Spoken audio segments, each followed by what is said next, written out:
What would your advice be, Prahlad? I can share my examples, and I can share with what I try to embark even upon my own kids, who are just moving into that phase of their lives where they are graduating and looking for opportunities and just settling in their first jobs post education. It is be willing to take risks. Be willing to take calculated risks early on in your career. Don't visualize that you will have a set boundary, around which is sort of wrapped up in a box and comes to you. Here's your job description, is here's what you need to do. I think that's the piece. If you are willing to be willing to be adventurous on, the more you will benefit. And the earlier you do this in your career, the more the return on that investment is later on. And I'm a living example of that, right? I was willing to take risks earlier on in my career to learn different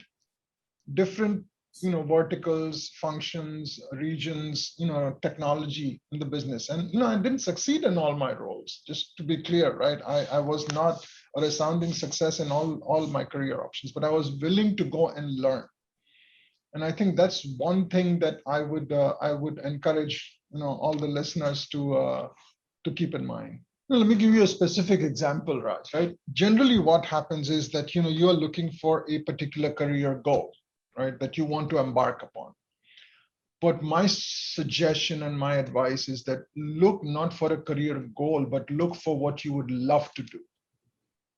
Because if you again, this is it sounds cliche, but if you chase results, then it becomes tougher. But if you chase loving what you want to do, then results follow. And I think this is where there is a dichotomy, right, in the younger generation.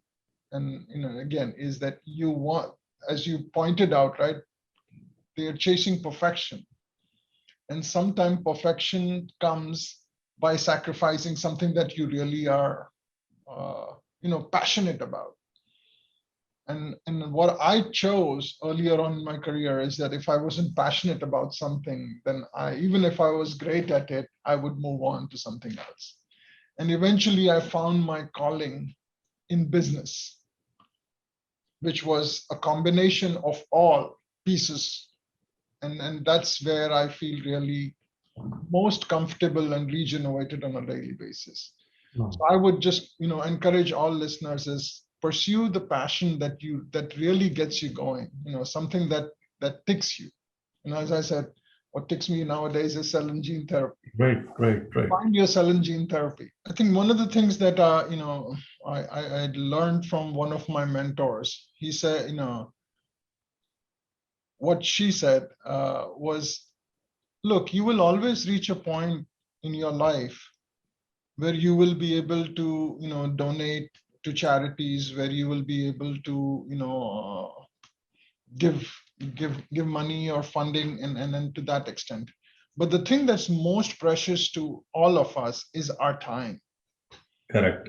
And I think the more you invest your time in doing good and being a champion for good is what is the most rewarding thing to you as an individual. It is really the most rewarding part of my career right now. Whether it's with Mass General, with what's going on, with the second wave that went on in COVID, Right. And what we as a community, as a company, and as individuals are doing is by giving not just what we can afford from a financial perspective, but more importantly from our time. And I think because you have learned from your experiences and you want to bring that to bear. And what I would encourage the viewers again and to the listeners is that give your time. Give your time to your community, give your time to people who need your help. And then I think that will pay, there is a very good return on that investment that you will make.